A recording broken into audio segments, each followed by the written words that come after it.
Because we did the project once, and there were all sorts of flashes of ideas and inspirations, and there were obviously sort of holes where things didn't quite work.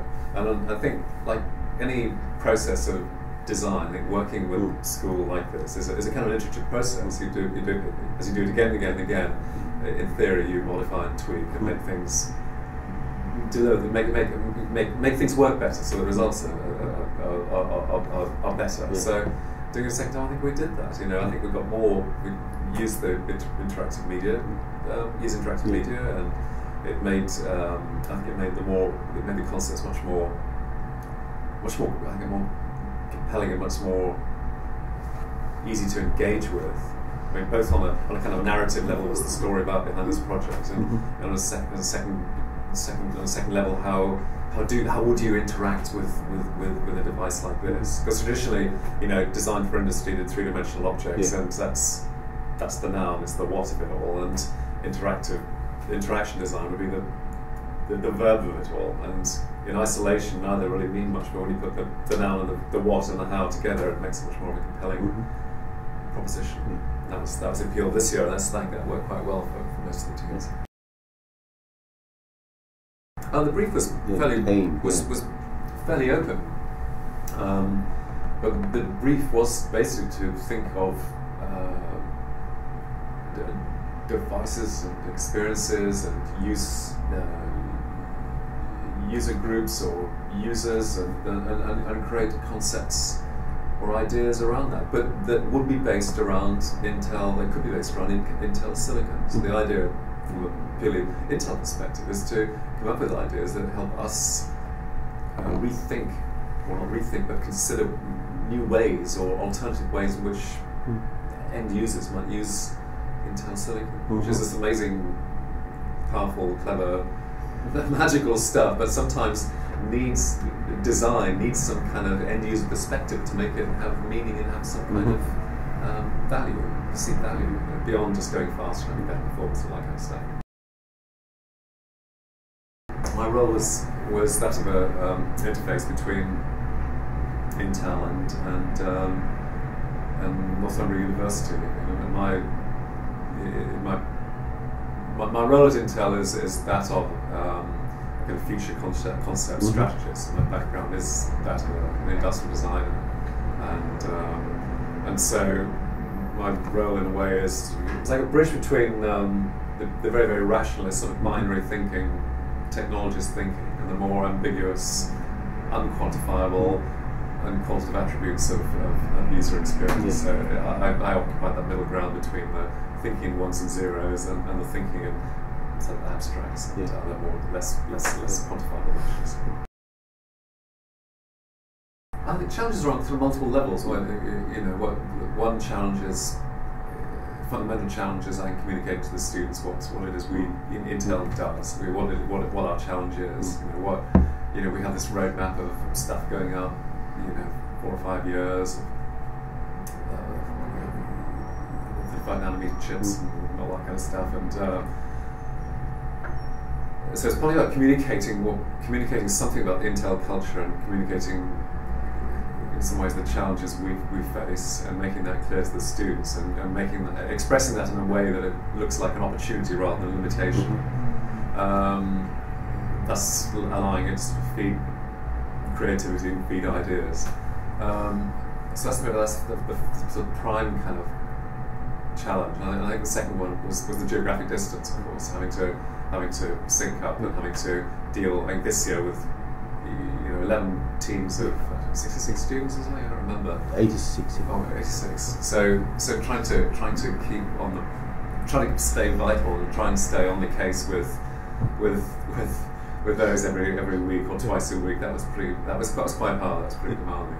From the US side, you were getting up early in the morning, you were coming in, and the students only a few hours before would upload all their work, and you were having to download stuff very, very quickly and try and make an assessment and offer feedback, and that was really hard. That's actually really hard. And for whatever reason, the server here wasn't working terribly quickly, and the three of us in different locations in California and Oregon, and or at home, even working from home, this stuff would download at different rates and it would all be out of sync, and it would be quite challenging. So the communication of that made communication quite tricky sometimes. And you felt I sometimes felt at our end we weren't able to give students who obviously worked very hard the kind of feedback that they really deserved, I think. Well, I think the thing that went well certainly this year was I think the collaboration between interactive media and industrial design. I think from an outside perspective, that certainly gave the concepts much more life and much more vitality. I think that was the biggest change from previous years, the biggest sign of moving forward, I think. I think everybody's impressed by the level of primary research that was going on. The people who did the emergency services, the people who did the midwifery project. I thought the videos, some of the videos were really good, but they were all too long. I mean, they were lovely, but for example, the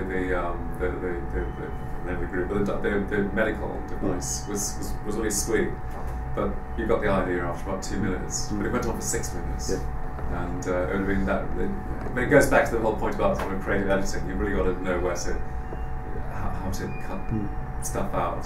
Like any kind of film editing, there's 8% ends up on the cutting room floor, and 20% gets used, and so that's kind of, and it's quite a painful thing to do to cut things out. So the movies were really nice, but just they needed to be more punchy and paced better. And I got the impression talking to somebody yesterday that perhaps the students were left too long on their own to do that, and nobody really. They all went away and worked really hard and came back with these big things that there wasn't time to kind of cut down and compress. Yeah. I thought that coming to Oregon was a good thing. The team obviously rehearsed very well and distilled their message and got that over really well, and I thought that was really good.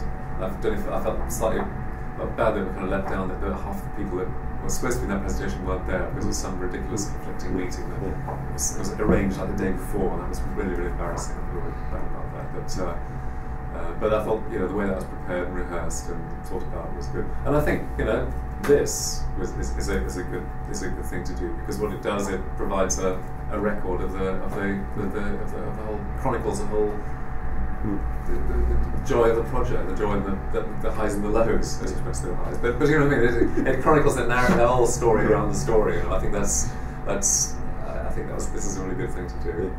In a way it was missing the last time.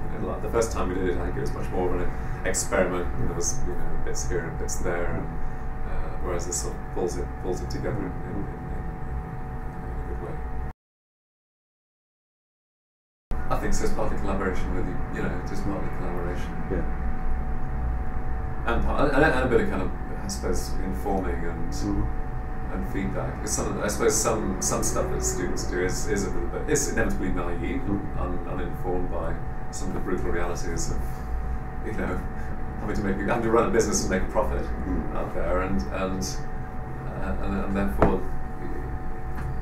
the design business design is about helping deliver experiences that support business and ultimately make a profit. Business in business, perpetuate more stuff. Yes, there's the tough side of it, and also having taught here and taught lots of design schools in the past, but having a long gap between it, I found it a kind of major learning experience to sort of come back into a sort of quasi sort of teaching mode. Not that teaching is all about input, it's about a dialogue with students. So getting back into a slightly different kind of dialogue, 10 or 15 years on, that for me was quite interesting. That was a learning thing in a good way, because it gets my head out of. For me, it's good to get my head into a different mental space. So that's good. I enjoyed that.